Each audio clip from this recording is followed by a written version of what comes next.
దుప్పి నీటి వాగుల కొరకు ఆశపడినట్లు దేవా, నీ కొరకు నా ప్రాణం ఆశపడుచున్నది. నా ప్రాణము దేవుని కొరకు తృష్ణగొనుచున్నది, జీవం గల దేవుని కొరకు తృష్ణగొరుచున్నది. దేవుని సన్నిధికి నేను ఎప్పుడు వచ్చేదను, ఆయన సన్నిధిని నేను ఎప్పుడు కనబడేదను. నీ దేవుడు ఏమాయనని వారు నిత్యము నాతో అనుచుండగా రాత్రింబగలు నా కన్నీళ్లు అన్నపానములాయను.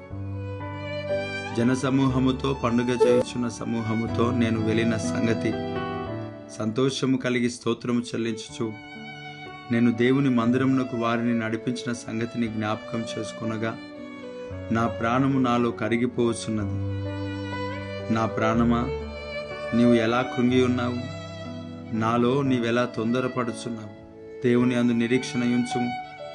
ఆయనే నా రక్షణకర్త అనియు నా దేవుడనియు చెప్పుకొనుచు ఇంకనూ నేను ఆయనను స్తుతించదను. నా దేవా, నా ప్రాణము నాలో కృంగి ఉన్నది. కావున యోర్దాను ప్రదేశము నుండి, హెర్మోను పర్వతము నుండి, మీసారు కొండ నుండి నేను నిన్ను జ్ఞాపకం చేసుకొనుచున్నాను. నీ జల ప్రవాహాల ధారల ధ్వని విని కరుడు కరుడును పిలుచుచున్నది. నీ అలలన్నీయు నీ తరంగములన్నీయు నా మీదుగా పొర్లి పారి ఉన్నవి. ఆయనను పగటివేళ యెహోవా తన కృపకాలుగా ఆజ్ఞాపించును. రాత్రివేళ ఆయనను గూర్చి కీర్తనయు, నా జీవనదాత అయిన దేవుని గూర్చిన ప్రార్థనయు నాకు తోడుగా ఉండును. కావున నీవెలా నన్ను మరచి ఉన్నావు?